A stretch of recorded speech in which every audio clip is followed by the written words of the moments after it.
Hello friends, welcome to Rashtram institute YouTube channel. Rashtram ಫೋಕಸ್ನಲ್ಲಿ ಇವತ್ತಿನ ಪ್ರಮುಖವಾದಂತಹ ಕರೆಂಟ್ ಅಫೇರ್ಸ್ ಟಾಪಿಕ್ಸ್ಗಳನ್ನು ಡಿಸ್ಕಸ್ ಮಾಡೋಣ.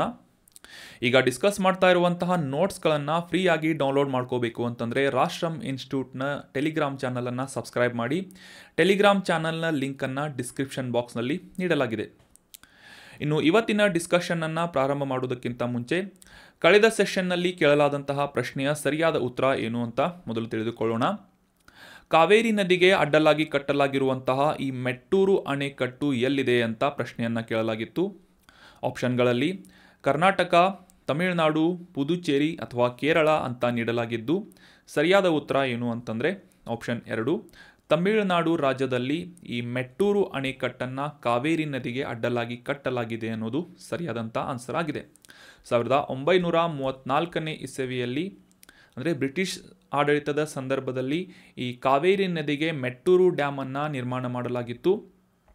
ಇದರ ಎಕ್ಸಾಕ್ಟ್ ಲೊಕೇಶನನ್ನು ಅಂಡರ್ಸ್ಟ್ಯಾಂಡ್ ಮಾಡ್ಕೊಳ್ಳೋದಾದರೆ ತಮಿಳುನಾಡಿನ ಸೇಲಂ ಜಿಲ್ಲೆಯ ಮೆಟ್ಟೂರು ಅನ್ನುವ ಸ್ಥಳದಲ್ಲಿ ಕಾವೇರಿ ನದಿಗೆ ಅಡ್ಡಲಾಗಿ ಈ ಒಂದು ಮೆಟ್ಟೂರು ಅಣೆಕಟ್ಟೆ ಅಥವಾ ಡ್ಯಾಮನ್ನು ನಿರ್ಮಾಣ ಮಾಡಲಾಗಿದೆ.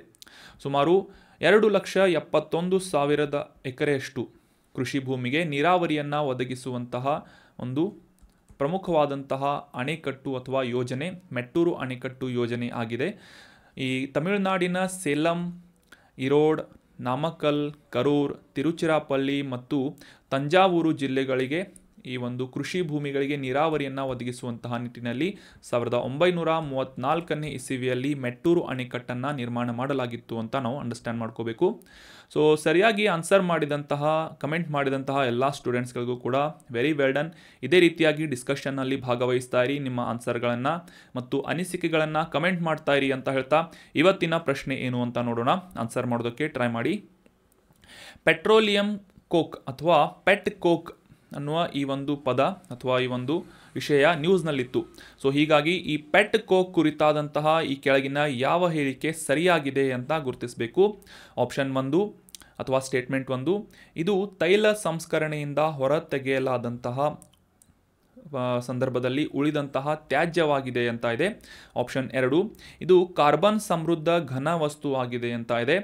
ಆಪ್ಷನ್ 3, ಈ ಪೆಟ್ ಕೋಕ್ ಇದು ಹೆಚ್ಚಿನ ಕ್ಯಾಲೋರಿಫಿಕ್ ವ್ಯಾಲ್ಯೂವನ್ನು ಹೊಂದಿದಂತಹ ಒಂದು ಪದಾರ್ಥವಾಗಿದೆ ಅಂತ ಇದೆ. ಆಪ್ಷನ್ 4, ಮೇಲಿನ ಎಲ್ಲ ಸ್ಟೇಟ್ಮೆಂಟ್ಗಳು ಕರೆಕ್ಟ್ ಆಗಿವೆ ಅಂತ ಇದೆ. ಸೊ ಹೀಗಾಗಿ ಈ ಪೆಟ್ ಕೋಕ್ ಕುರಿತಾದಂತಹ ಸರಿಯಾದ ಆನ್ಸರ್ ಏನು, ಸರಿಯಾದ ಆಪ್ಷನ್ ಯಾವುದು ಅಂತ ಕಮೆಂಟ್ ಬಾಕ್ಸ್ನಲ್ಲಿ ಕಮೆಂಟ್ ಮಾಡಿ. ನೆಕ್ಸ್ಟ್ ಸೆಷನ್ನಲ್ಲಿ ಇದರ ಸರಿಯಾದ ಉತ್ತರ ಮತ್ತು ಪೆಟ್ರೋಲಿಯಂ ಕೋಕ್ ಅಂದರೆ ಏನು ಮತ್ತು ಇದರ ಪ್ರಯೋಜನಗಳು ಏನು ಅಂತ ಡೀಟೇಲ್ ಆಗಿ ಅಂಡರ್ಸ್ಟ್ಯಾಂಡ್ ಮಾಡ್ಕೋಣ.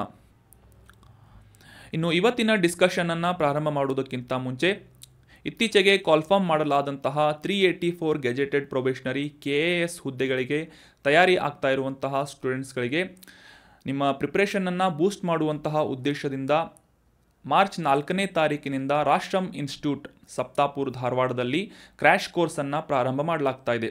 ಮುಖ್ಯವಾಗಿ ಈ ಪ್ರಿಲಿಮ್ ಫೋಕಸ್ಡ್ ಆದಂತಹ ಈ ಒಂದು ಕ್ರ್ಯಾಶ್ ಕೋರ್ಸ್ನನ್ನು 40 ದಿನಗಳವರೆಗೆ ನಡೆಸಲಾಗ್ತಾ ಇದ್ದು ಈ 40 ದಿನಗಳ ಕ್ರ್ಯಾಶ್ ಕೋರ್ಸ್ನಲ್ಲಿ ಪ್ರಿಲಿಮ್ ಪೇಪರ್ಸ್ಗಳಾದಂತಹ ಪೇಪರ್ 1 ಮತ್ತು ಪೇಪರ್ 2 ಈ 2 ಪತ್ರಿಕೆಗಳಿಂದ 400 ಅಂಕಗಳಲ್ಲಿ ಸುಮಾರು 250ಕ್ಕೂ ಹೆಚ್ಚು ಅಂಕಗಳನ್ನು ಕವರ್ ಮಾಡುವಂತೆ ಸಿಲೆಬಸನ್ನು ಡೀಟೇಲ್ ಆಗಿ ಎಕ್ಸ್ಪ್ಲೇನ್ ಮಾಡಲಾಗುತ್ತೆ. ಮುಖ್ಯವಾಗಿ ಈ ಪೇಪರ್ಗಳಲ್ಲಿ ಇನ್ಕ್ಲೂಡ್ ಮಾಡಲಾದಂತಹ ಇಂಟರ್ನ್ಯಾಷನಲ್, ನ್ಯಾಷನಲ್ ಮತ್ತು ಸ್ಟೇಟ್ ಕರೆಂಟ್ ಅಫೇರ್ಸ್ ಟಾಪಿಕ್ಸ್ಗಳನ್ನು ಗುರುಶಂಕರ್ ಸರ್ರಿಂದ, ಮೆಂಟಲ್ ಎಬಿಲಿಟಿ ಟಾಪಿಕ್ಸ್ಗಳನ್ನು ಮಂಜುನಾಥ್ ಬ್ಯಾಡ್ಗಿ ಸರ್ ಅವರಿಂದ, ಬೇಸಿಕ್ ಸೈನ್ಸ್ ಕಾನ್ಸೆಪ್ಟ್ಸ್ಗಳನ್ನು VRS ಸರಿಂದ ಮತ್ತು ಈ science and technology and environmental science ಈ ಡಿಟೇಲ್ ಆದಂತಹ ಕಾನ್ಸೆಪ್ಟ್ಸ್ಗಳನ್ನು ಸುಕೃತ್ ಸಿಂಹ ಸರ್ರಿಂದ ಕವರ್ ಮಾಡಲಾಗುತ್ತೆ. ಅದೇ ರೀತಿಯಾಗಿ ಗೌರ್ಮೆಂಟ್ನಿಂದ ಪಬ್ಲಿಷ್ ಮಾಡಲಾಗುವಂತಹ ಬಜೆಟ್ ಮತ್ತು ಎಕನಾಮಿಕ್ ಸರ್ವೆ ಈ ಡಾಕ್ಯುಮೆಂಟ್ಸ್ಗಳನ್ನು ಮೌನೇಶ್ ಬಾರಿಕರ್ ಸರ್ರಿಂದ ಡೀಟೇಲ್ ಆಗಿ ಕವರ್ ಮಾಡಲಾಗುತ್ತೆ. 4ನೇ ತಾರೀಕಿನಿಂದ ಈ ಕ್ರ್ಯಾಶ್ ಕೋರ್ಸ್ಗಳು ಪ್ರಾರಂಭ ಮಾಡಲಾಗ್ತಾ ಇದೆ. ಸೊ ಇಂಟ್ರೆಸ್ಟ್ ಇರುವಂತಹ ಸೀರಿಯಸ್ KAS ಆಕಾಂಕ್ಷಿಗಳು ಈ ರಾಷ್ಟ್ರಂ ಇನ್ಸ್ಟಿಟ್ಯೂಟ್ಗೆ ಡೈರೆಕ್ಟಾಗಿ ಭೇಟಿ ನೀಡುವುದರ ಮೂಲಕ ಅಡ್ಮಿಷನ್ ಮಾಡ್ಕೋಬೋದು ಅಥವಾ ಈ ಕೆಳಗೆ ತಿಳಿಸಲಾದಂತಹ ಕಾಂಟ್ಯಾಕ್ಟ್ ನಂಬರನ್ನು ಸಂಪರ್ಕಿಸುವುದರ ಮೂಲಕ ನಿಮ್ಮ ಯಾವುದೇ ಕ್ವೇರೀಸ್ಗಳಿದ್ದರೆ ಕ್ಲಿಯರ್ ಮಾಡಿಕೊಂಡು ಅಡ್ಮಿಷನನ್ನು ಮಾಡ್ಕೋಬೋದಾಗಿದೆ. ಅದೇ ರೀತಿಯಾಗಿ ಇನ್ನೊಂದು ಇಂಪಾರ್ಟೆಂಟ್ ಆದಂತಹ ಮಾಹಿತಿ ಏನು ಅಂತಂದರೆ ನಾಳೆ ಭಾನುವಾರ ಬೆಳಿಗ್ಗೆ 10:30ರಿಂದ ಈ KAS ಫ್ರೀ ವರ್ಕ್ಶಾಪನ್ನು ಕಂಡಕ್ಟ್ ಮಾಡಲಾಗ್ತಾ ಇದೆ. ಸಪ್ತಾಪುರದ ಲಾಸ್ಟ್ ಬಸ್ ಸ್ಟಾಪ್ ಬಳಿ ಇರುವಂತಹ ಈ ರಾಷ್ಟ್ರಂ ಇನ್ಸ್ಟಿಟ್ಯೂಟ್ ಬ್ರಾಂಚ್ನಲ್ಲಿ SV ಪಾಟೀಲ್ ಸರ್ ಅವರಿಂದ ಮುಖ್ಯವಾಗಿ KAS ಪ್ರಿಲಿಮ್ ಫೋಕಸ್ಡ್ ಆಗಿ ಡಿಟೇಲ್ ಆದಂತಹ ಸಿಲೆಬಸನ್ನು ಡಿಸ್ಕಷನ್ ಮಾಡಲಾಗ್ತಾ ಇದೆ. ಅದೇ ರೀತಿಯಾಗಿ ಪ್ರೀವಿಯಸ್ ಇಯರ್ ಕ್ವಶನ್ ಪೇಪರ್ಸ್ಗಳ ಅನಾಲಿಸಿಸನ್ನು ಡಿಸ್ಕಷನ್ ಮಾಡಲಾಗ್ತಾ ಇದೆ ಮತ್ತು ಯಾವ ಒಂದು ಅಪ್ರೋಚನ್ನು ಇಟ್ಕೊಂಡು ಈ ಪ್ರಿಲಿಮ್ಸನ್ನು ಕ್ರ್ಯಾಕ್ ಮಾಡ್ಬೋದು ಅಂತ ಡಿಟೇಲ್ ಆದಂತಹ ಒಂದು ಕಾರ್ಯಾಗಾರವನ್ನು ನಡೆಸಲಾಗ್ತಾ ಇದೆ. ಭಾನುವಾರ ಬೆಳಿಗ್ಗೆ 10:30ಕ್ಕೆ ಇಂಟ್ರೆಸ್ಟ್ ಇರುವಂತಹ ಅಭ್ಯರ್ಥಿಗಳು ಈ ಬ್ರಾಂಚ್ಗೆ ಭೇಟಿ ನೀಡುವುದರ ಮೂಲಕ ಈ ಒಂದು ವರ್ಕ್ಶಾಪನ್ನು ಜಾಯಿನ್ ಆಗಬಹುದಾಗಿದೆ. ಇನ್ನು ಇವತ್ತಿನ ಮೊದಲನೇ ಆರ್ಟಿಕಲ್ ಏನು ಅಂತಂದರೆ, ಇತ್ತೀಚೆಗೆ ಈ national commission for backward classes NCBC ನ್ಯೂಸ್ನಲ್ಲಿತ್ತು. ಕಾಂಟೆಕ್ಸ್ಟನ್ನು ಮೊದಲಿಗೆ ಅರ್ಥ ಮಾಡ್ಕೊಳ್ಳೋದಾದರೆ, ಪಶ್ಚಿಮ ಬಂಗಾಳ ರಾಜ್ಯ ಸರ್ಕಾರದಿಂದ ಈ ಹಿಂದುಳಿದ ವರ್ಗಗಳು ಅಂದರೆ ಈ OBC ಕ್ಯಾಟಗರಿಗೆ ಸುಮಾರು 83 ಜಾತಿಗಳನ್ನು ಇನ್ಕ್ಲೂಡ್ ಮಾಡ್ಕೋಬೇಕು. ಅಂದರೆ ಈ 83 ಜಾತಿಗಳ ಜನರನ್ನು ಅಥವಾ ಆ ಒಂದು ಸಮುದಾಯಗಳನ್ನು ಈ OBC ಕ್ಯಾಟಗರಿಯಲ್ಲಿ ಸೇರ್ಪಡೆಗೊಳಿಸಬೇಕು ಅಂತ ಕೆಲವೊಂದಿಷ್ಟು ರೆಕಮೆಂಡೇಷನ್ಸ್ಗಳನ್ನು ನೀಡಲಾಗಿತ್ತು, ಶಿಫಾರಸುಗಳನ್ನು ಮಾಡಲಾಗಿತ್ತು. ಆದರೆ ಈ ರಾಷ್ಟ್ರೀಯ ಹಿಂದುಳಿದ ವರ್ಗಗಳ ಆಯೋಗ ಅಥವಾ ಈ ಒಂದು national commission for backward classes ಅನ್ನುವ ಈ ಒಂದು ಆಯೋಗದ ಮುಖಾಂತರ ಈ ಒಂದು ಶಿಫಾರಸನ್ನು ತಳ್ಳಿ ಹಾಕಲಾಗಿದೆ ಮತ್ತು ಇದರ ವಿರುದ್ಧ ಗಂಭೀರವಾದಂತಹ ಆಕ್ಷೇಪವನ್ನು ಎತ್ತಿ ಹಿಡಿಯಲಾಗಿದೆ ಅಂತ ನ್ಯೂಸ್ನಲ್ಲಿ ಪಬ್ಲಿಷ್ ಆಗಿತ್ತು. ಅಂದರೆ ಈ 86 ಜಾತಿಗಳನ್ನು ಸೇರ್ಪಡೆಗೊಳಿಸುವುದರ ವಿರುದ್ಧವಾಗಿ ಆಕ್ಷೇಪಗಳನ್ನು ಎತ್ತಲಾಗಿದೆ NCBCಯಿಂದ ಅಂತ ನ್ಯೂಸ್ನಲ್ಲಿ ಪಬ್ಲಿಷ್ ಆಗಿತ್ತು. ಸೊ ಹೀಗಾಗಿ ಈ national commission for backward classes ಅನ್ನುವ ಈ ಒಂದು ರಾಷ್ಟ್ರೀಯ ಆಯೋಗದ ಕುರಿತಾದಂತಹ ಕೆಲವೊಂದಿಷ್ಟು ಇಂಪಾರ್ಟೆಂಟ್ ಮಾಹಿತಿಗಳನ್ನು ಈ ಒಂದು ಆರ್ಟಿಕಲ್ನಲ್ಲಿ ಡಿಸ್ಕಸ್ ಮಾಡೋಣ. ಎಕ್ಸಾಮಿನೇಷನ್ ಪಾಯಿಂಟ್ ಆಫ್ ವ್ಯೂ ಕೆಲವೊಂದಿಷ್ಟು ಮಾಹಿತಿಗಳು ಇಂಪಾರ್ಟೆಂಟ್ ಆಗುತ್ತೆ. ಏನು ಅಂತಂದರೆ, 1993ರ ಈ ಹಿಂದುಳಿದ ವರ್ಗಗಳ ರಾಷ್ಟ್ರೀಯ ಆಯೋಗ ಕಾಯ್ದೆಯ ಅಡಿಯಲ್ಲಿ ಈ ಒಂದು ಕಮಿಷನನ್ನು ಪ್ರಾರಂಭ ಮಾಡಲಾಗಿತ್ತು ಅಥವಾ ಸ್ಥಾಪನೆ ಮಾಡಲಾಗಿತ್ತು. ಅಂದರೆ ಆ ಒಂದು ಸಂದರ್ಭದಲ್ಲಿ ಸ್ಟ್ಯಾಟ್ಯೂಟರಿ ಸ್ಥಾನಮಾನವನ್ನು ಹೊಂದಿದ್ದಂತಹ ಈ ಆಯೋಗವನ್ನು ಇತ್ತೀಚೆಗೆ ಅಂದರೆ 2018ನೇ ಇಸವಿಯಲ್ಲಿ ಸಂವಿಧಾನದ 102ನೇ ತಿದ್ದುಪಡಿಯ ಮೂಲಕ, ಸಂವಿಧಾನದ 102ನೇ ಅಮೆಂಡ್ಮೆಂಟ್ನ ಮೂಲಕ ಈ NCBCಗೆ ಈ ಒಂದು ಆಯೋಗಕ್ಕೆ ಸಂವಿಧಾನಿಕ ಸ್ಥಾನಮಾನವನ್ನು ನೀಡಲಾಗುತ್ತೆ. ಅಂದರೆ ಈ national commission for backward classes ಏನಿದೆ, ಇದು ಒಂದು ಸಂವಿಧಾನಾತ್ಮಕವಾದಂತಹ ಸಂಸ್ಥೆಯಾಗಿದೆ, ಆಯೋಗ ಆಗಿದೆ ಅಂತ ನಾವು ಅಂಡರ್ಸ್ಟ್ಯಾಂಡ್ ಮಾಡ್ಕೋಬೇಕು. ಕಾನ್ಸ್ಟಿಟ್ಯೂಷನಲ್ ಬಾಡಿ ಅಂತ ನೋಟ್ ಮಾಡಿ ಇಟ್ಕೊಳ್ಳಿ. ನಮ್ಮ ಭಾರತದ ಸಂವಿಧಾನದ ಆರ್ಟಿಕಲ್ 338B ಅನ್ನು ನಮ್ಮ ಸಂವಿಧಾನದಲ್ಲಿ ಸೇರ್ಪಡೆಗೊಳಿಸುವುದರ ಮೂಲಕ 102ನೇ ಸಂವಿಧಾನದ ತಿದ್ದುಪಡಿಯ ಮೂಲಕ ಈ national commission for backward classes ಅನ್ನುವ ಈ ಒಂದು ಆಯೋಗಕ್ಕೆ ಸಂವಿಧಾನಾತ್ಮಕವಾದಂತಹ ಸ್ಥಾನಮಾನವನ್ನು ನೀಡಲಾಗುತ್ತೆ ಅಂತ ನಾವು ಅಂಡರ್ಸ್ಟ್ಯಾಂಡ್ ಮಾಡ್ಕೋಬೇಕು. ಸಾಮಾಜಿಕವಾಗಿ ಮತ್ತು ಶೈಕ್ಷಣಿಕವಾಗಿ ಈ ಹಿಂದುಳಿದ ವರ್ಗಗಳಿಗೆ ಅನುಕೂಲ ಆಗುವಂತೆ ಅವರ ಒಂದು ಹಕ್ಕುಗಳನ್ನು ರಕ್ಷಣೆ ಮಾಡುವಂತಹ ನಿಟ್ಟಿನಲ್ಲಿ ಈ ಸಂವಿಧಾನಾತ್ಮಕವಾದಂತಹ ಒಂದು ಸ್ಥಾನಮಾನವನ್ನು ಈ NCBC ಆಯೋಗಕ್ಕೆ ನೀಡಲಾಗುತ್ತೆ ಅಂತ ನಾವು ಅಂಡರ್ಸ್ಟ್ಯಾಂಡ್ ಮಾಡ್ಕೋಬೇಕು. ಉಳಿದಂತೆ ಈ ಒಂದು ಆಯೋಗದ ಸಂರಚನೆಯನ್ನು ಅಂಡರ್ಸ್ಟ್ಯಾಂಡ್ ಮಾಡ್ಕೊಳ್ಳೋದಾದರೆ, ಮುಖ್ಯವಾಗಿ ಇದರಲ್ಲಿ ಅಧ್ಯಕ್ಷರು, ಉಪಾಧ್ಯಕ್ಷರು ಮತ್ತು ಇತರ 3 ಸದಸ್ಯರುಗಳನ್ನು ಒಳಗೊಂಡಂತೆ ಈ NCBCಯ ಸ್ಟ್ರಕ್ಚರನ್ನು ನಾವು ಅಂಡರ್ಸ್ಟ್ಯಾಂಡ್ ಮಾಡ್ಕೋಬೇಕು. ಸೊ ಇದರಲ್ಲಿ ಈಗ ಡಿಸ್ಕಸ್ ಮಾಡಿದಂತಹ ಅಧ್ಯಕ್ಷರು, ಉಪಾಧ್ಯಕ್ಷರು ಮತ್ತು ಆಯೋಗದ ಇತರ ಸದಸ್ಯರನ್ನು ರಾಷ್ಟ್ರಪತಿಗಳಿಂದ ನೇಮಕ ಮಾಡಲಾಗುತ್ತೆ ಅನ್ನೋದು ಕೂಡ ಇಂಪಾರ್ಟೆಂಟ್ ಆದಂತಹ ಮಾಹಿತಿಯಾಗಿದೆ. ಸಂವಿಧಾನಾತ್ಮಕವಾದಂತಹ ಈ ಒಂದು ಸಂಸ್ಥೆ ಅಥವಾ ಈ ಒಂದು ಆಯೋಗ NCBCಯ ಸದಸ್ಯರು, ಅಧ್ಯಕ್ಷರು ಮತ್ತು ಉಪಾಧ್ಯಕ್ಷರನ್ನು ರಾಷ್ಟ್ರಪತಿಗಳಿಂದ ಆಯ್ಕೆ ಮಾಡಲಾಗುತ್ತದೆ, ನೇಮಕ ಮಾಡಲಾಗುತ್ತೆ ಅಂತ ನಾವು ಅಂಡರ್ಸ್ಟ್ಯಾಂಡ್ ಮಾಡ್ಕೋಬೇಕು. ಇನ್ನು ಈ ಸಂವಿಧಾನಾತ್ಮಕವಾದಂತಹ ಅಧಿಕಾರವನ್ನು ಮತ್ತು ಜವಾಬ್ದಾರಿಯನ್ನು ಹೊಂದಿದಂತಹ NCBCಯ ಮುಖ್ಯ ಕಾರ್ಯಗಳು ಏನು, ಮ್ಯಾಂಡೇಟ್ ಏನು ಅಂತ ಅಂಡರ್ಸ್ಟ್ಯಾಂಡ್ ಮಾಡ್ಕೊಳ್ಳೋದಾದರೆ, ಹೆಸರಿನಲ್ಲೇ ಸೂಚಿಸುವ ಹಾಗೆ ಈ ಹಿಂದುಳಿದ ವರ್ಗಗಳಿಗೆ ಸಂಬಂಧಿಸಿದಂತಹ ಜನರ ಸಂರಕ್ಷಣೆ ಮತ್ತು ಅವರ ಕಾನೂನಾತ್ಮಕವಾಗಿ ಯಾವ ರೀತಿಯಾದಂತಹ ಪ್ರಾವಧಾನಗಳನ್ನು ನೀಡಲಾಗಿದೆ ಮತ್ತು ನಮ್ಮ ಸಂವಿಧಾನದಲ್ಲಿ ಇವರ ರಕ್ಷಣೆಯ ಕುರಿತಾದಂತಹ ಯಾವ ರೀತಿಯ ಪ್ರೊವಿಷನ್ಸ್ಗಳನ್ನು ನೀಡಲಾಗಿದೆ ಅನ್ನುವ ವಿಷಯದ ಕುರಿತಾದಂತಹ ಮಾಹಿತಿಯನ್ನು ತನಿಖೆ ಮಾಡುವುದಾಗಿರ್ಬೋದು ಮತ್ತು ಇವರ ಸಂರಕ್ಷಣೆಗೆ ಸಂಬಂಧಪಟ್ಟಂತೆ ಅಂದರೆ ಹಿಂದುಳಿದ ವರ್ಗಗಳ ಜನರ ಸಂರಕ್ಷಣೆಗೆ ಸಂಬಂಧಪಟ್ಟಂತೆ ಯಾವುದೇ ರೀತಿಯಾದಂತಹ ಕಂಪ್ಲೇಂಟ್ಸ್ಗಳನ್ನು ಮೇಲ್ವಿಚಾರಣೆ ಮಾಡುವುದಾಗಿರ್ಬೋದು ಮತ್ತು ಅವರ ಸುರಕ್ಷತೆಗೆ ಸಂಬಂಧಪಟ್ಟಂತಹ ವಿಷಯಗಳನ್ನು ಇವ್ಯಾಲ್ಯುಯೇಟ್ ಮಾಡುವಂತಹ ಪ್ರಮುಖವಾದಂತಹ ಒಂದು ಜವಾಬ್ದಾರಿಯನ್ನು national commission for backward classes ಅನ್ನುವ ಈ ಒಂದು ಆಯೋಗ ಹೊಂದಿದೆ. ಅಷ್ಟೇ ಅಲ್ಲದೆ ಈ ಮೇಲೆ ತಿಳಿಸಲಾದಂತಹ ವಿಷಯಗಳ ಕುರಿತಾದಂತಹ ಪರಿಶೀಲನೆಯನ್ನು, ಮೇಲ್ವಿಚಾರಣೆಯನ್ನು ಮತ್ತು ಎವ್ಯಾಲ್ಯೂಯೇಷನ್ ಮೌಲ್ಯಮಾಪನವನ್ನು ಮಾಡುವುದರ ಮೂಲಕ ಪ್ರತಿ ವರ್ಷ ಕಂಪಲ್ಸರಿಯಾಗಿ ರಾಷ್ಟ್ರಪತಿಗಳಿಗೆ ಒಂದು ರಿಪೋರ್ಟನ್ನು ಕೂಡ ಸಬ್ಮಿಟ್ ಮಾಡಬೇಕಾಗುತ್ತೆ. NCBCಯಿಂದ ಈ ಒಂದು ರಿಪೋರ್ಟನ್ನು ಪಬ್ಲಿಷ್ ಮಾಡಬೇಕು ಅಥವಾ ರಾಷ್ಟ್ರಪತಿಗಳಿಗೆ ಸಬ್ಮಿಟ್ ಮಾಡುವಂತಹ ಒಂದು ಜವಾಬ್ದಾರಿಯನ್ನು ಈ NCBC ಹೊಂದಿದೆ ಅಂತ ನಾವು ಅಂಡರ್ಸ್ಟ್ಯಾಂಡ್ ಮಾಡ್ಕೋಬೇಕು.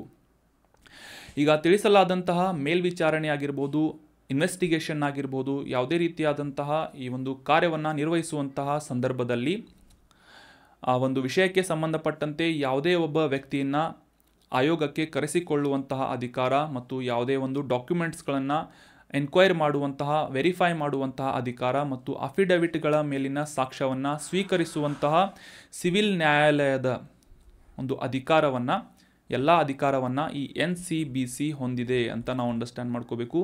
ಕಾನ್ಸ್ಟಿಟ್ಯೂಷನಲ್ ಬಾಡಿ ಅಂತಂತಂದರೆ ಈ ರೀತಿಯಾದಂತಹ ಪ್ರಮುಖ ಜವಾಬ್ದಾರಿಗಳನ್ನು ಮತ್ತು ಅದೇ ರೀತಿಯಾಗಿ ಅಧಿಕಾರವನ್ನು ಕೂಡ ನೀಡಬೇಕಾಗುತ್ತೆ ಅಂತ ನಾವು ಅಂಡರ್ಸ್ಟ್ಯಾಂಡ್ ಮಾಡ್ಕೋಬೇಕು. ಸಂವಿಧಾನದ ಈ ಆರ್ಟಿಕಲ್ 338B ಇದು ಮುಖ್ಯವಾಗಿ ಎದಕ್ಕೆ ಸಂಬಂಧಪಟ್ಟಿದೆ ಅಂತಂತಂದರೆ ಈ ಹಿಂದುಳಿದ ವರ್ಗಗಳ ರಕ್ಷಣಾ ಆಯೋಗ ಅಂತ ನಾವು ಅಂಡರ್ಸ್ಟ್ಯಾಂಡ್ ಮಾಡ್ಕೋಬೇಕಾಗಿದೆ. ಸೊ ಅದೇ ರೀತಿಯಾಗಿ ಈ ಒಂದು ಹಿಂದುಳಿದ ವರ್ಗಗಳ ಸಾಮಾಜಿಕವಾಗಿ, ಶೈಕ್ಷಣಿಕವಾಗಿ ಈ ಒಂದು ವರ್ಗಕ್ಕೆ ಸಂಬಂಧಪಟ್ಟಂತೆ ಮತ್ತು ಅವರ ಮೇಲೆ ಪರಿಣಾಮ ಬೀರುವಂತಹ ಯಾವುದೇ ನೀತಿಗಳನ್ನು ರಾಜ್ಯ ಸರ್ಕಾರ ಆಗಿರ್ಬೋದು, ಕೇಂದ್ರ ಸರ್ಕಾರ ಆಗಿರ್ಬೋದು, ಪಾಲಿಸಿಗಳನ್ನು ರೂಪಿಸುವಂತಹ ಸಂದರ್ಭದಲ್ಲಿ ಕಂಪಲ್ಸರಿಯಾಗಿ ಈ ಒಂದು NCBC ಆಯೋಗವನ್ನು ರೆಫರ್ ಮಾಡುವುದು, ಸಂಪರ್ಕಿಸುವುದು ಕಡ್ಡಾಯವಾಗಿದೆ ಅಂತ ನಾವು ಅಂಡರ್ಸ್ಟ್ಯಾಂಡ್ ಮಾಡ್ಕೋಬೇಕು.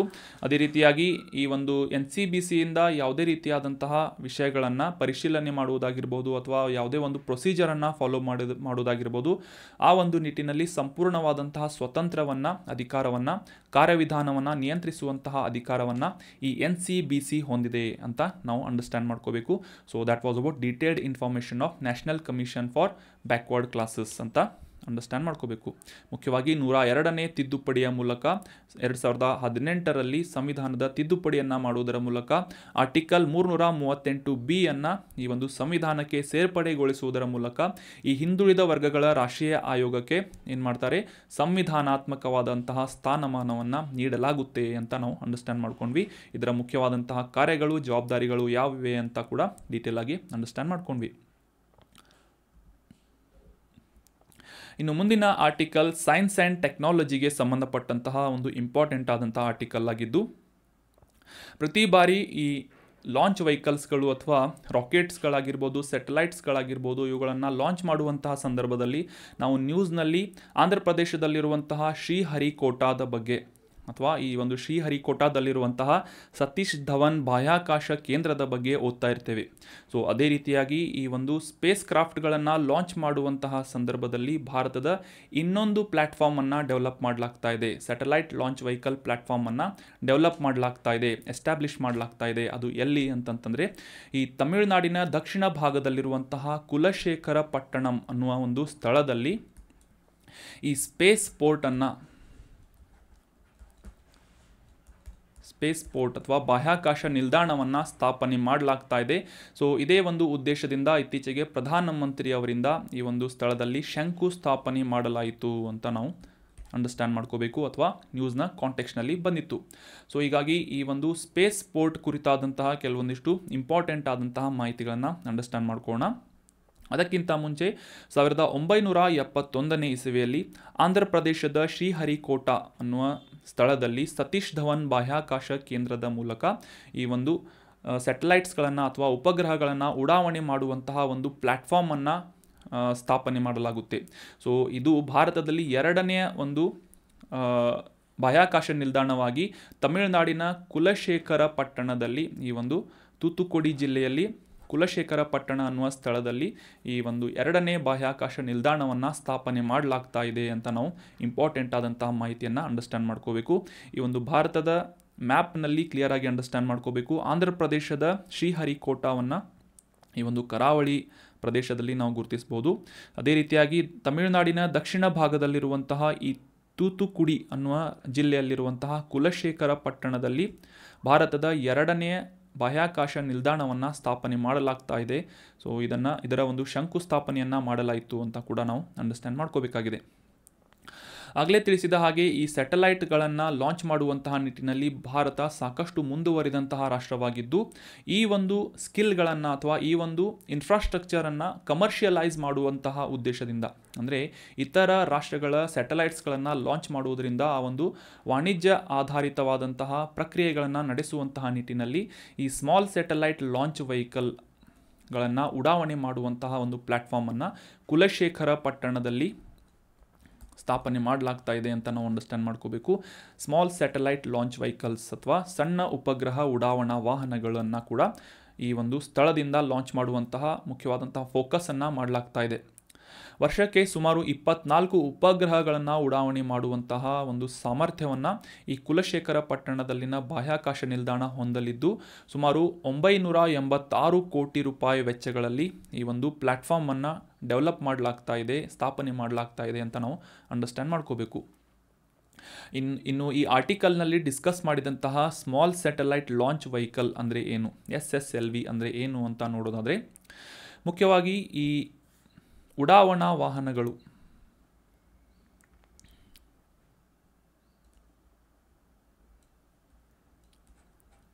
ರಾಕೆಟ್ಗಳು ಅಂತ ಅಂಡರ್ಸ್ಟ್ಯಾಂಡ್ ಮಾಡ್ಕೊಳ್ಳಿ, ಲಾಂಚ್ ವೆಹಿಕಲ್ ಅಂತ ನಾವು ಅಂಡರ್ಸ್ಟ್ಯಾಂಡ್ ಮಾಡ್ಕೋಬೋದು.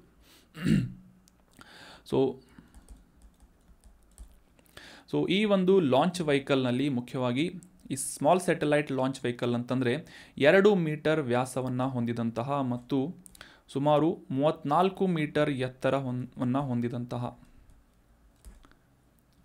ಗಾತ್ರದ ಸುಮಾರು 120 ಟನ್ಗಳಷ್ಟು ವೇಟನ್ನು ಕ್ಯಾರಿ ಮಾಡುವಂತಹ ಸಾಮರ್ಥ್ಯವನ್ನು ಹೊಂದಿದಂತಹ ಸ್ಯಾಟಲೈಟ್ಗಳಿಗೆ ಅಥವಾ ಉಪಗ್ರಹ ಉಡಾವಣಾ ವಾಹನಗಳಿಗೆ ಸ್ಮಾಲ್ ಸ್ಯಾಟಲೈಟ್ ಲಾಂಚ್ ವೆಹಿಕಲ್ ಅಂತ ನಾವು ಅಂಡರ್ಸ್ಟ್ಯಾಂಡ್ ಮಾಡ್ಕೋಬೇಕು. ಸೊ SSLV ಅಂತ. So this is the main difference. ಈ ಸಾಮಾನ್ಯವಾಗಿ ನಾವು ನ್ಯೂಸ್ ಪೇಪರ್ನಲ್ಲಿ ಓದ್ತಾ ಇರ್ತೀವಿ PSLV ಅಥವಾ GSLV ಅಂತ. ಸೊ ಈ PSLV ಮತ್ತು GSLVಗಳಿಗೆ ಕಂಪೇರ್ ಮಾಡಿದರೆ ಈ ಸ್ಮಾಲ್ ಸ್ಯಾಟಲೈಟ್ ಲಾಂಚ್ ವೆಹಿಕಲ್ ಸಾಕಷ್ಟು ಸಣ್ಣ ಗಾತ್ರವನ್ನು ಹೊಂದಿರುತ್ತವೆ ಅಂತ ನಾವು ಅಂಡರ್ಸ್ಟ್ಯಾಂಡ್ ಮಾಡ್ಕೋಬೇಕು.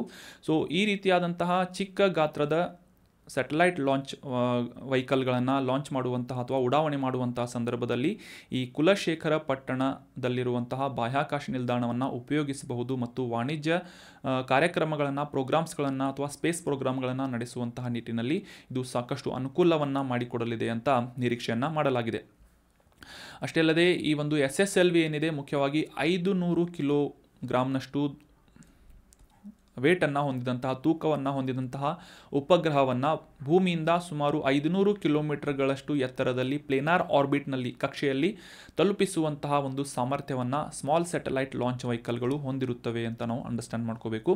ಸೊ ಅಷ್ಟೇ ಅಲ್ಲದೆ ಈ ಲೋ ಕಾಸ್ಟನ್ನು ಹೊಂದಿದ್ದು, ಅಂದರೆ ಈ ಸ್ಯಾಟಲೈಟ್ ಲಾಂಚ್ ಮಾಡುವಂತಹ ಸಂದರ್ಭದಲ್ಲಿ ಆಗುವಂತಹ ವೆಚ್ಚವನ್ನು ಕೂಡ ಇದು ಸಾಕಷ್ಟು ಪ್ರಮಾಣದಲ್ಲಿ ಕಡಿಮೆ ಮಾಡಲಿದೆ. ಅಂದರೆ PSLV ಮತ್ತು GSLVಗೆ ಹೋಲಿಸಿದರೆ ಅದರ ಒಂದು ವೆಚ್ಚ ಸಾಕಷ್ಟು ಕಡಿಮೆಯಾಗಲಿದೆ ಅಂತ ನಾವು ಅಂಡರ್ಸ್ಟ್ಯಾಂಡ್ ಮಾಡ್ಕೋಬೇಕು. ಅಷ್ಟೇ ಅಲ್ಲದೆ ಟರ್ನ್ ಅರೌಂಡ್ ಟೈಮ್ ಆಗಿರ್ಬೋದು, ಫ್ಲೆಕ್ಸಿಬಿಲಿಟಿ ಅಕಾಮಡೇಟಿಂಗ್ ಮಲ್ಟಿಪಲ್ ಸ್ಯಾಟಲೈಟ್ಸ್ಗಳನ್ನು, ಅಂದರೆ ಬಹುಸಂಖ್ಯೆಯ ಸ್ಯಾಟಲೈಟ್ಸ್ಗಳನ್ನು ಕೂಡ ಈ SSLV ಮುಖಾಂತರ ಲಾಂಚ್ ಮಾಡುವಂತಹ ಅನುಕೂಲವನ್ನು ಮಾಡಿಕೊಡಲಿದೆ.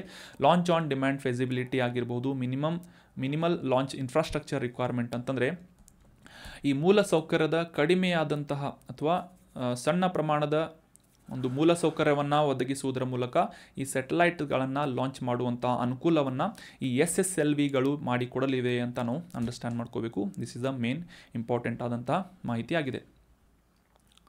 So that was about detailed information of SSLV and Kulashekara ಪಟ್ಟಣ ಸ್ಪೇಸ್ ಪೋರ್ಟ್.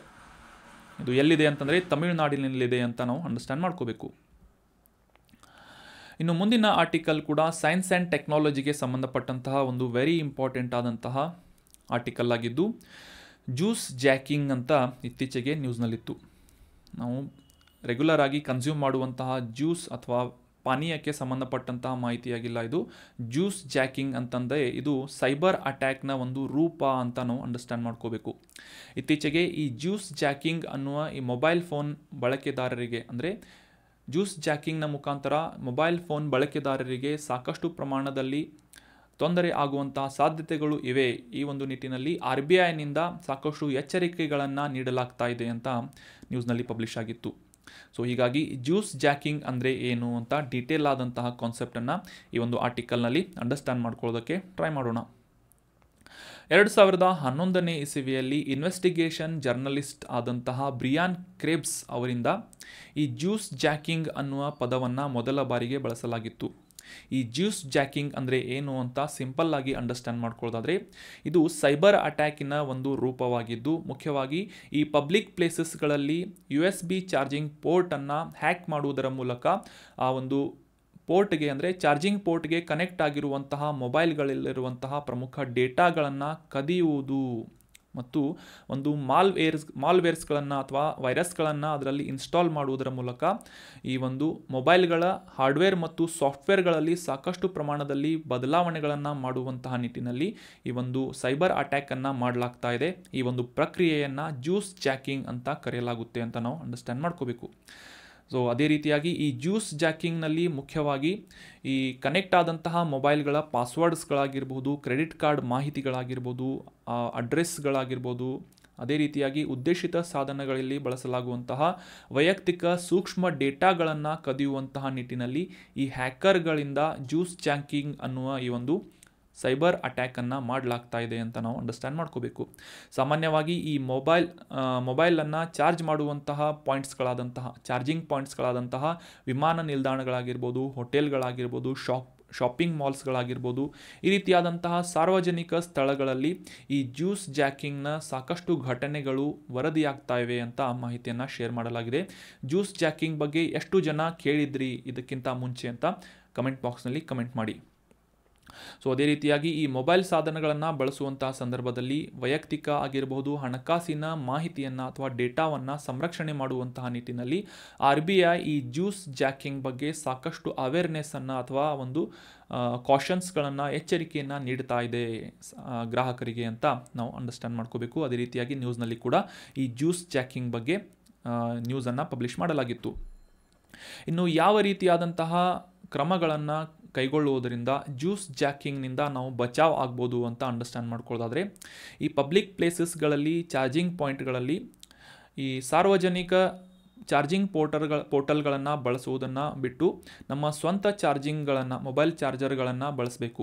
ಅದೇ ರೀತಿಯಾಗಿ ಈ USB ಪೋರ್ಟ್ಗಳಿಗೆ ಯಾವುದೇ ರೀತಿಯಾದಂತಹ ಅಂದರೆ ಸಾರ್ವಜನಿಕ USB ಪೋರ್ಟ್ಗಳಿಗೆ ಯಾವುದೇ ರೀತಿಯಾಗಿ ಡೈರೆಕ್ಟಾಗಿ ಕನೆಕ್ಟ್ ಮಾಡಬಾರ್ದು ಮತ್ತು ಮುಖ್ಯವಾಗಿ ಈ ಮೊಬೈಲ್ಗಳಲ್ಲಿ ವರ್ಚುವಲ್ ಪ್ರೈವೇಟ್ ನೆಟ್ವರ್ಕನ್ನು VPN ಕೂಡ ಇನ್ಸ್ಟಾಲ್ ಮಾಡಬೇಕು ಮತ್ತು ಈ ಸೆಕ್ಯುರಿಟಿಗೆ ಸಂಬಂಧಪಟ್ಟಂತಹ ಲೇಟೆಸ್ಟ್ ಅಪ್ಡೇಟ್ಸ್ಗಳನ್ನು ಅಪ್ಡೇಟ್ ಮಾಡ್ಕೋಬೇಕು ಮತ್ತು ಆ್ಯಂಟಿವೈರಸ್ಗಳು ಇದ್ದರೆ ಅವುಗಳನ್ನು ಅಪ್ಡೇಟ್ ಮಾಡಿಕೊಂಡು ಇನ್ಸ್ಟಾಲ್ ಮಾಡ್ಕೋಬೇಕು. ಸೊ ಈ ರೀತಿಯಾಗಿ ಜ್ಯೂಸ್ ಜಾಕಿಂಗ್ ಅನ್ನುವ ಈ ಸೈಬರ್ ಅಟ್ಯಾಕ್ನಿಂದ ಪಾರಾಗಲು ನಾವು ಕೆಲವೊಂದಿಷ್ಟು ಕಾಷನ್ಸ್ಗಳನ್ನು, ಎಚ್ಚರಿಕೆಗಳ ಕ್ರಮಗಳನ್ನು ಕೈಗೊಳ್ಳಬಹುದು ಅಂತ ನಾವು ಅಂಡರ್ಸ್ಟ್ಯಾಂಡ್ ಮಾಡ್ಕೋಬಹುದು. So that was what detailed information of juice jacking.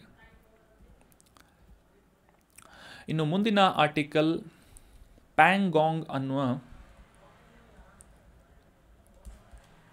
ಈ ಒಂದು ಸರೋವರದ ಬಗ್ಗೆ ಈ ಒಂದು ಆರ್ಟಿಕಲ್ನಲ್ಲಿ ಅಂಡರ್ಸ್ಟ್ಯಾಂಡ್ ಮಾಡ್ಕೋಣ. ಇತ್ತೀಚೆಗೆ ಈ ಲದಾಖ್ನಲ್ಲಿರುವಂತಹ ಪ್ಯಾಂಗಾಂಗ್ ಅನ್ನುವ ಈ ಸರೋವರ ಸಂಪೂರ್ಣವಾಗಿ ವಿಂಟರ್ನಲ್ಲಿ ಫ್ರೀಸ್ ಆಗಿತ್ತು ಅಥವಾ ಹೆಪ್ಪುಗಟ್ಟಿತ್ತು ಅಂತ ನಾವು ನ್ಯೂಸ್ನಲ್ಲಿ ಓದಿದ್ವಿ. ಸೊ ಈ ಒಂದು ಹೆಪ್ಪುಗಟ್ಟಿದಂತಹ ಸರೋವರದ ಮೇಲೆ ಲದಾಖ್ನಲ್ಲಿರುವಂತಹ ಈ ಪ್ಯಾಂಗಾಂಗ್ ಸರೋವರದ ಮೇಲೆ ಮ್ಯಾರಥಾನನ್ನು ನಡೆಸಲಾಯಿತು ಅಂತ ಕೂಡ ನ್ಯೂಸ್ನಲ್ಲಿ ನಾವು ಓದಿದ್ವಿ. ಸೊ ಇದೇ ಒಂದು ಸಂದರ್ಭದಲ್ಲಿ ಈ ಲದಾಖ್ನಲ್ಲಿರುವಂತಹ ಈ ಹೆಪ್ಪುಗಟ್ಟಿದ ಪ್ಯಾಂಗಾಂಗ್ ಸರೋವರದ ಮೇಲೆ ಮ್ಯಾರಥಾನನ್ನು ನಮ್ಮ ಕನ್ನಡಿಗರು ಕೂಡ ಓಡಿದ್ದಾರೆ ಅಥವಾ ಈ ಒಂದು ಮ್ಯಾರಥಾನ್ನಲ್ಲಿ ಕನ್ನಡಿಗರು ಕೂಡ ಭಾಗವಹಿಸಿದ್ದಾರೆ ಅಂತ ನಾವು ನ್ಯೂಸ್ನಲ್ಲಿ ಓದಿದ್ವಿ. ಸೊ ಹೀಗಾಗಿ ಈ ಪ್ಯಾಂಗಾಂಗ್ ಅನ್ನುವ ಈ ಒಂದು ಸರೋವರ ನ್ಯೂಸ್ನಲ್ಲಿರುವುದರಿಂದ ಇದರ ಎಕ್ಸಾಕ್ಟ್ ಲೊಕೇಶನನ್ನು ಅಂಡರ್ಸ್ಟ್ಯಾಂಡ್ ಮಾಡ್ಕೊಳ್ಳೋದು examination point of view important ಆಗುತ್ತೆ. ಸೊ ಇದರ ಲೊಕೇಶನನ್ನು ಅಂಡರ್ಸ್ಟ್ಯಾಂಡ್ ಮಾಡ್ಕೊಳ್ಳೋದಾದರೆ ಮುಖ್ಯವಾಗಿ ಈ ಪ್ಯಾಂಗಾಂಗ್ ಅನ್ನುವುದು ಉಪ್ಪು ನೀರಿನ ಸರೋವರವಾಗಿದೆ. ಲದಾಖಿನ ಪೂರ್ವ ಭಾಗದಲ್ಲಿರುವಂತಹ ಈ ಒಂದು ಉಪ್ಪು ನೀರಿನ ಸರೋವರ ಈ ಚೀನಾ ಆಕ್ರಮಿತ ಲದಾಖ್ ಪ್ರದೇಶ ಮತ್ತು ಚೀನಾದಲ್ಲಿ ವ್ಯಾಪಿಸಿದೆ ಅಂತ ನಾವು ಈ ಒಂದು ಮ್ಯಾಪ್ನ ಮೂಲಕ ಅಂಡರ್ಸ್ಟ್ಯಾಂಡ್ ಮಾಡ್ಕೋಬೇಕು. ಲದಾಖ್ನಲ್ಲಿ ಚೀನಾ ಆಕ್ರಮಿತ ಲದಾಖ್ ಪ್ರದೇಶದಲ್ಲಿ ಮತ್ತು ಚೀನಾದಲ್ಲೂ ಕೂಡ ವ್ಯಾಪಿಸಿದಂತಹ ಒಂದು ದೊಡ್ಡ ಉಪ್ಪು ನೀರಿನ ಸರೋವರವಾಗಿದೆ ಪ್ಯಾಂಗಾಂಗ್ ಸರೋವರ ಅಂತ ನಾವು ಅಂಡರ್ಸ್ಟ್ಯಾಂಡ್ ಮಾಡ್ಕೋಬೇಕು. ಅದೇ ರೀತಿಯಾಗಿ ಈ ವಿಂಟರ್ನಲ್ಲಿ ಸಾಕಷ್ಟು ಕಡಿಮೆ ತಾಪಮಾನವನ್ನು ಹೊಂದಿದಂತಹ ಲದಾಖ್ನಲ್ಲಿ ಸಂಪೂರ್ಣವಾಗಿ ಹೆಪ್ಪುಗಟ್ಟಿದಂತಹ ಈ ಒಂದು ಪ್ಯಾಂಗಾಂಗ್ ಸರೋವರದ ಮೇಲೆ ಇತ್ತೀಚೆಗೆ ಮ್ಯಾರಥಾನನ್ನು ನಡೆಸಲಾಗಿತ್ತು. ಈ ಒಂದು ಮ್ಯಾರಥಾನ್ನಲ್ಲಿ ನಮ್ಮ ಕನ್ನಡಿಗರು ಕೂಡ ಭಾಗವಹಿಸಿದ್ರು ಅಂತ ನಾವು ಅಂಡರ್ಸ್ಟ್ಯಾಂಡ್ ಮಾಡ್ಕೋಬೇಕು. ಸೊ ಅದೇ ರೀತಿಯಾಗಿ ಈ ಸಮುದ್ರ ಮಟ್ಟದಿಂದ ಸುಮಾರು 14,272 ಅಡಿ ಎತ್ತರದಲ್ಲಿ ಈ ಪ್ಯಾಂಗಾಂಗ್ ಸರೋವರ ಲೊಕೇಟ್ ಆಗಿದೆ. ಈ ಮ್ಯಾರಥಾನ್ ನಡೆದಂತಹ ದಿನ ಸುಮಾರು ಟೆಂಪ್ರೇಚರ್ ಎಷ್ಟು ಅಂತಂದರೆ -20°C ಅಷ್ಟು ತಾಪಮಾನವನ್ನು ಅಲ್ಲಿ ರೆಕಾರ್ಡ್ ಮಾಡಲಾಗಿದೆ ಪ್ಯಾಂಗಾಂಗ್ ಸರೋವರದ ಮೇಲೆ ಅಂತ ನಾವು ಅಂಡರ್ಸ್ಟ್ಯಾಂಡ್ ಮಾಡ್ಕೋಬೇಕು. 120 ಸ್ಪರ್ಧಾರ್ಥಿಗಳು ಈ ಒಂದು ಲದಾಖ್ನಲ್ಲಿರುವಂತಹ ಈ ಪ್ಯಾಂಗಾಂಗ್ ಸರೋವರದ ಮೇಲೆ ಮ್ಯಾರಥಾನನ್ನು ಓಡಿದ್ರು ಅಂತ ನಾವು ಅಂಡರ್ಸ್ಟ್ಯಾಂಡ್ ಮಾಡ್ಕೋಬೇಕಾಗಿದೆ. So that was about brief information of Pangong lake. ಇನ್ನು ಇವತ್ತು ಡಿಸ್ಕಸ್ ಮಾಡಿದಂತಹ ಪ್ರಮುಖ ಆರ್ಟಿಕಲ್ಗಳ ಮೇಲಿನ ಸಂಬಂಧಪಟ್ಟಂತಹ ರೆಲೆವೆಂಟ್ ಪ್ರಶ್ನೆಗಳು ಯಾವುವು ಅಂತ ಕೆಲವೊಂದಿಷ್ಟು ರಿವಿಷನ್ ಪ್ರಶ್ನೆಗಳನ್ನು ರಿವೈಸ್ ಮಾಡ್ಕೊಳ್ಳೋಣ. ಮೊದಲನೇ ರಿವಿಷನ್ ಪ್ರಶ್ನೆ ಏನು ಅಂತಂದರೆ, ಈ ಕೆಳಗಿನ ಯಾವ ಸಂವಿಧಾನಿಕ ತಿದ್ದುಪಡಿಯ ಅಡಿಯಲ್ಲಿ national commission for backward classes ಅಥವಾ ಹಿಂದುಳಿದ ವರ್ಗಗಳ ರಾಷ್ಟ್ರೀಯ ಆಯೋಗಕ್ಕೆ ಸಂವಿಧಾನಿಕ ಸ್ಥಾನಮಾನವನ್ನು ನೀಡಲಾಯಿತು? ಯಾವ ಒಂದು ಅಮೆಂಡ್ಮೆಂಟ್ ಅಂತ ಪ್ರಶ್ನೆ ಇದೆ.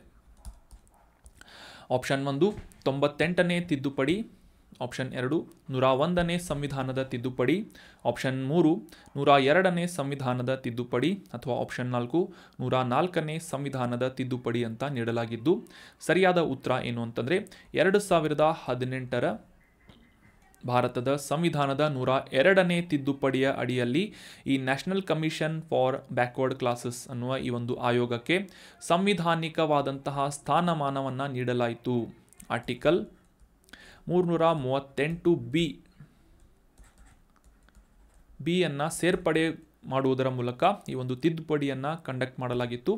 ಸೊ 102ನೇ ತಿದ್ದುಪಡಿ ಅಂತ ನಾವು ಅಂಡರ್ಸ್ಟ್ಯಾಂಡ್ ಮಾಡ್ಕೊಂಡ್ವಿ. ಸೊ ಸರಿಯಾದ ಉತ್ತರ ಆಪ್ಷನ್ 3. 1993ರಲ್ಲಿ ಈ ಒಂದು ಹಿಂದುಳಿದ ವರ್ಗಗಳ ರಾಷ್ಟ್ರೀಯ ಆಯೋಗ ಕಾಯ್ದೆಯ ಅಡಿಯಲ್ಲಿ ಇದನ್ನು ಸ್ಥಾಪನೆ ಮಾಡಲಾಗಿತ್ತು ಈ ಒಂದು ಆಯೋಗವನ್ನು. ನಂತರ 2018ರಲ್ಲಿ ಕಾನ್ಸ್ಟಿಟ್ಯೂಷನಲ್ ಅಮೆಂಡ್ಮೆಂಟ್ 102 ಇದರ ಅಡಿಯಲ್ಲಿ ಭಾರತದ ಸಂವಿಧಾನದ ಆರ್ಟಿಕಲ್ 338B ಅನ್ನು ಸೇರ್ಪಡೆಗೊಳಿಸುವುದರ ಮೂಲಕ ಈ ನ್ಯಾಷನಲ್ ಕಮಿಷನ್ ಫಾರ್ ಬ್ಯಾಕ್ವರ್ಡ್ ಕ್ಲಾಸಸ್ಗೆ ಕಾನ್ಸ್ಟಿಟ್ಯೂಷನಲ್ ಸ್ಥಾನಮಾನವನ್ನು ನೀಡಲಾಯಿತು ಅಂತ ನಾವು ಅಂಡರ್ಸ್ಟ್ಯಾಂಡ್ ಮಾಡ್ಕೊಂಡ್ವಿ. ಮುಂದಿನ ರಿವಿಷನ್ ಪ್ರಶ್ನೆ, ಭಾರತದಲ್ಲಿ ಸಣ್ಣ ಉಪಗ್ರಹ ಉಡಾವಣಾ ವಾಹನಗಳು ಅಥವಾ ಸ್ಮಾಲ್ ಸ್ಯಾಟಲೈಟ್ ಲಾಂಚ್ ವೆಹಿಕಲನ್ನು ಉಡಾವಣೆ ಮಾಡುವಂತಹ ನಿಟ್ಟಿನಲ್ಲಿ ಹೊಸ ಬಾಹ್ಯಾಕಾಶ ನಿಲ್ದಾಣವನ್ನು ಎಲ್ಲಿ ಸ್ಥಾಪಿಸಲಾಗಿದೆ ಅಂತ ಪ್ರಶ್ನೆ ಇದೆ. Option 1 Andhra Pradesh, option 2 Odisha, option 3 Tamil Nadu ಅಥವಾ ಆಪ್ಷನ್ 4 ಮಹಾರಾಷ್ಟ್ರ ಅಂತ ನೀಡಲಾಗಿದ್ದು ಸರಿಯಾದ ಉತ್ತರ ಏನು ಅಂತಂದರೆ ಆಪ್ಷನ್ 3 ತಮಿಳುನಾಡಿನಲ್ಲಿ ಭಾರತದಲ್ಲಿ 2ನೇ ಹೊಸ ಬಾಹ್ಯಾಕಾಶ ಬಂದರು ಮುಖ್ಯವಾಗಿ ಈ ಸ್ಮಾಲ್ ಸ್ಯಾಟಲೈಟ್ ಲಾಂಚ್ ವೆಹಿಕಲನ್ನು ಉಡಾವಣೆ ಮಾಡುವಂತಹ ನಿಟ್ಟಿನಲ್ಲಿ ಈ ಒಂದು ಲಾಂಚ್ ವೆಹಿಕಲ್ ಸ್ಟೇಷನನ್ನು ಸ್ಥಾಪನೆ ಮಾಡಲಾಗ್ತಾ ಇದೆ ಅಂತ ನಾವು ಅಂಡರ್ಸ್ಟ್ಯಾಂಡ್ ಮಾಡ್ಕೊಂಡ್ವಿ. So option 3 Tamil Nadu is right answer. ತಮಿಳುನಾಡಿನ ಈ ತೂತುಕುಡಿ ಜಿಲ್ಲೆಯ ದೇವಾಲಯ ಪಟ್ಟಣವಾದಂತಹ ಕುಲಶೇಖರ ಪಟ್ಟಣದಲ್ಲಿ ಈ ಬಾಹ್ಯಾಕಾಶ ನಿಲ್ದಾಣವನ್ನು ಸ್ಥಾಪನೆ ಮಾಡಲಾಗ್ತಾ ಇದೆ. ಮುಖ್ಯವಾಗಿ ಸ್ಮಾಲ್ ಸ್ಯಾಟಲೈಟ್ ಲಾಂಚ್ ವೆಹಿಕಲ್ ಅನ್ನುವ ಈ ಒಂದು ಉಡಾವಣೆ ಮಾಡುವಂತಹ ಉಪಗ್ರಹಗಳ ಉಡಾವಣೆ ಮಾಡುವಂತಹ ಒಂದು ಸ್ಟೇಷನನ್ನು ಅಥವಾ ಪೋರ್ಟನ್ನು ಎಸ್ಟಾಬ್ಲಿಷ್ ಮಾಡಲಾಗ್ತಾ ಇದೆ. ಈ ಒಂದು ನಿಟ್ಟಿನಲ್ಲಿ ಪ್ರಧಾನಮಂತ್ರಿಯವರಿಂದ ಇತ್ತೀಚೆಗೆ ತಮಿಳುನಾಡಿನ ಈ ಕುಲಶೇಖರ ಪಟ್ಟಣದಲ್ಲಿ ಶಂಕುಸ್ಥಾಪನೆಯನ್ನು ಮಾಡಲಾಯಿತು ಅಂತ ನಾವು ಅಂಡರ್ಸ್ಟ್ಯಾಂಡ್ ಮಾಡ್ಕೊಂಡ್ವಿ. ಭಾರತದಲ್ಲಿ ಈ ಶ್ರೀಹರಿಕೋಟಾದಲ್ಲಿರುವಂತಹ ಸತೀಶ್ ಧವನ್ ಬಾಹ್ಯಾಕಾಶ ಕೇಂದ್ರದ ನಂತರ 2ನೇ ಒಂದು ಬಾಹ್ಯಾಕಾಶ ನಿಲ್ದಾಣವಾಗಿ ಕುಲಶೇಖರ ಪಟ್ಟಣಂ ಗುರುತಿಸಿಕೊಳ್ತಾ ಇದೆ ಅಂತ ನಾವು ಇದರ ಮ್ಯಾಪನ್ನು ಕೂಡ ಅಂಡರ್ಸ್ಟ್ಯಾಂಡ್ ಮಾಡ್ಕೊಂಡ್ವಿ. ಮುಂದಿನ ರಿವಿಷನ್ ಪ್ರಶ್ನೆ, ಜ್ಯೂಸ್ ಜಾಕಿಂಗ್ ಅನ್ನುವ ಪದ ಇತ್ತೀಚೆಗೆ ನ್ಯೂಸ್ನಲ್ಲಿತ್ತು. ಇದಕ್ಕೆ ಸಂಬಂಧಪಟ್ಟಂತೆ ಈ ಕೆಳಗಿನ ಯಾವ ಸ್ಟೇಟ್ಮೆಂಟ್ ಸರಿಯಾಗಿದೆ ಅಂತ ಪ್ರಶ್ನೆ ಇದ್ದು ಆಪ್ಷನ್ 1 ಈ ಜ್ಯೂಸ್ ಜಾಕಿಂಗ್ ಬೆಂಗಳೂರು ಮೂಲದ ಸ್ಟಾರ್ಟಪ್ನಿಂದ ಹೊಸದಾಗಿ ಆವಿಷ್ಕರಿಸಲಾದಂತಹ ಪೌಷ್ಟಿಕ ಪಾನೀಯದ ಪಾಕವಿಧಾನವಾಗಿದೆ, ರೆಸಿಪಿ ಆಗಿದೆ ಅಂತ ಮೊದಲನೇ ಸ್ಟೇಟ್ಮೆಂಟ್ ಇದೆ. ಎರಡನೇ ಸ್ಟೇಟ್ಮೆಂಟ್ ಏನು ಅಂತಂದರೆ ಈ ಜ್ಯೂಸ್ ಜಾಕಿಂಗ್ ಇದು ಹಲಸಿನ ಹಣ್ಣಿನಿಂದ ರಸ ತೆಗೆಯುವಂತಹ ಹೊಸ ಪ್ರಕ್ರಿಯೆಯಾಗಿದೆ ಅಂತ ಇದೆ. ಆಪ್ಷನ್ 3 ಇದು ಕೇಂದ್ರ ಸರ್ಕಾರದ ಹೊಸ ಮೂಲಸೌಕರ್ಯ ಕಾರ್ಯಕ್ರಮವಾಗಿದೆ, ಇನ್ಫ್ರಾಸ್ಟ್ರಕ್ಚರ್ ಡೆವಲಪ್ಮೆಂಟ್ ಪ್ರೋಗ್ರಾಮ್ ಆಗಿದೆ ಅಂತ ಇದೆ. ಆಪ್ಷನ್ 4, ಈ ಜ್ಯೂಸ್ ಚಾಕಿಂಗ್ ಇದು ಮೊಬೈಲ್ USB ಚಾರ್ಜರ್ನಿಂದ ಸೈಬರ್ ದಾಳಿಯ ಹೊಸ ರೂಪವಾಗಿದೆ ಅಂತ ನಾಲ್ಕನೇ ಆಪ್ಷನ್ ಹೇಳ್ತಾ ಇದೆ. ಸೊ ಸರಿಯಾದ ಸ್ಟೇಟ್ಮೆಂಟ್ ಏನು ಅಂತಂದರೆ, ಜ್ಯೂಸ್ ಜಾಕಿಂಗ್ ಅಂತಂದರೆ ಮುಖ್ಯವಾಗಿ ಈ ಮೊಬೈಲ್ USB ಚಾರ್ಜಿಂಗ್ ಪೋರ್ಟ್ನ ಮುಖಾಂತರ ಸೈಬರ್ ಅಟ್ಯಾಕನ್ನು ಮಾಡುವಂತಹ ಒಂದು ಹೊಸ ರೂಪವಾಗಿದೆ. ವೈಯಕ್ತಿಕ ಮತ್ತು ಕೆಲವೊಂದಿಷ್ಟು ಸೂಕ್ಷ್ಮ ಮಾಹಿತಿಗಳನ್ನು ಕದಿಯುವಂತಹ ನಿಟ್ಟಿನಲ್ಲಿ ಸೈಬರ್ ದಾಳಿಯನ್ನು ಮಾಡಲಾಗ್ತಾ ಇದೆ ಹ್ಯಾಕರ್ಗಳಿಂದ. ಅದರ ಹೆಸರು ಜ್ಯೂಸ್ ಜಾಕಿಂಗ್ ಅಂತ ನಾವು ಅಂಡರ್ಸ್ಟ್ಯಾಂಡ್ ಮಾಡ್ಕೊಂಡ್ವಿ. ಇದರ ಡೀಟೇಲ್ ಆದಂಥ ಕಾನ್ಸೆಪ್ಟನ್ನು ಕೂಡ ಅಂಡರ್ಸ್ಟ್ಯಾಂಡ್ ಮಾಡ್ಕೊಂಡ್ವಿ. ಇನ್ನು ಮುಂದಿನ ರಿವಿಷನ್ ಪ್ರಶ್ನೆ, ಭಾರತದಲ್ಲಿ ಇತ್ತೀಚೆಗೆ ಈ ಕೆಳಗಿನ ಯಾವ ಹೆಪ್ಪುಗಟ್ಟಿದಂತಹ ಸರೋವರದ ಮೇಲೆ ಮ್ಯಾರಥಾನನ್ನು ಆರ್ಗನೈಸ್ ಮಾಡಲಾಗಿದೆ ಅಂತ ಪ್ರಶ್ನೆ ಇದ್ದು, ಆಪ್ಷನ್ 1 ಸೋ ಮುರಿರಿ, ಆಪ್ಷನ್ 2 ದಾಲ್ ಸರೋವರ, ಆಪ್ಷನ್ 3 ಪ್ಯಾಂಗಾಂಗ್ ಸರೋವರ, ಆಪ್ಷನ್ 4 ಚಿಲಿಕಾ ಸರೋವರ ಅಂತ ನೀಡಲಾಗಿದೆ. ಸೊ ಹೆಪ್ಪುಗಟ್ಟಿದಂತಹ ಅಂತ ಅಂದರೆ ಇದು ಆಬ್ವಿಯಸ್ಲಿ ಕಡಿಮೆ ತಾಪಮಾನದಲ್ಲಿ ಆ ಒಂದು ಪ್ರದೇಶದಲ್ಲಿ ಇರುವಂತಹ ಸರೋವರ ಅಂತ ನಾವು ಕ್ಲಿಯರ್ ಆಗಿ ಅಂಡರ್ಸ್ಟ್ಯಾಂಡ್ ಮಾಡ್ಕೋಬೇಕು. ಭಾರತದಲ್ಲಿರುವಂತಹ ಪ್ರಮುಖ ಸರೋವರಗಳು ನಿಮಗೆಲ್ಲ ಗೊತ್ತಿದ್ವು ಅಂತಂದರೆ ಎಲ್ಲಿವೆ ಅಂತ ಗೊತ್ತಿದ್ವು ಅಂತಂದರೆ, ಈ ಚಿಲಿಕಾ ಸರೋವರ ಒಡಿಶಾದಲ್ಲಿದೆ ಅಂತ ನಾವು ಅಂಡರ್ಸ್ಟ್ಯಾಂಡ್ ಮಾಡ್ಕೋಬೇಕು. ಸೊ ಒಡಿಶಾದಲ್ಲಿ ಈ ಹೆಪ್ಪುಗಟ್ಟಲು ಸಾಧ್ಯವಿಲ್ಲ ಸರೋವರ ಅಂತ ನಾವು ಸಿಂಪಲ್ಲಾಗಿ ಅಂಡರ್ಸ್ಟ್ಯಾಂಡ್ ಮಾಡ್ಕೋಬೋದು. ಸೊ ಹೀಗಾಗಿ ಚಿಲಿಕಾ ಸರೋವರ ಆಬ್ವಿಯಸ್ಲಿ ಏನಾಗುತ್ತೆ, ಎಲಿಮಿನೇಟ್ ಆಗುತ್ತೆ. ಇನ್ನು ಉಳಿದಂತಹ 3 ಸರೋವರಗಳಲ್ಲಿ ಸರಿಯಾದ ಉತ್ತರ ಯಾವುದು ಅಂತಂದರೆ, ಉಪ್ಪು ನೀರಿನ ಸರೋವರವಾದಂತಹ ಲದಾಖಿನ ಪ್ಯಾಂಗಾಂಗ್ ಸರೋವರದಲ್ಲಿ ಈ ಮ್ಯಾರಥಾನನ್ನು ಕಂಡಕ್ಟ್ ಮಾಡಲಾಗಿತ್ತು ಅಂತ ನಾವು ಅಂಡರ್ಸ್ಟ್ಯಾಂಡ್ ಮಾಡ್ಕೊಂಡ್ವಿ. So option 3 Pangong river is right answer. River ಅಲ್ಲ, ಲೇಕ್ ಈಸ್ ರೈಟ್ ಆನ್ಸರ್.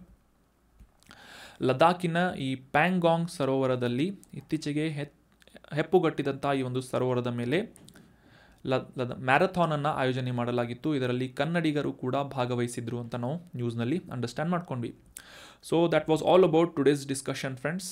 ಈ ಕಂಟೆಂಟನ್ನು ನಿಮ್ಮೆಲ್ಲ ಫ್ರೆಂಡ್ಸ್ಗಳ ಜೊತೆ ಶೇರ್ ಮಾಡಿ. ಅದೇ ರೀತಿಯಾಗಿ ನಿಮ್ಮ ಈ ಒಂದು ಚಾನಲನ್ನು ಸಬ್ಸ್ಕ್ರೈಬ್ ಮಾಡಿಲ್ಲ ಅಂತಂದರೆ ಸಬ್ಸ್ಕ್ರೈಬ್ ಮಾಡಿ. ಅದೇ ರೀತಿಯಾಗಿ ಈ ಒಂದು ನೋಟ್ಸನ್ನು ಡೌನ್ಲೋಡ್ ಮಾಡ್ಕೋಬೇಕು ಅಂತಂದರೆ ನಮ್ಮ ಟೆಲಿಗ್ರಾಮ್ ಚಾನಲನ್ನು ಸಬ್ಸ್ಕ್ರೈಬ್ ಮಾಡಿ.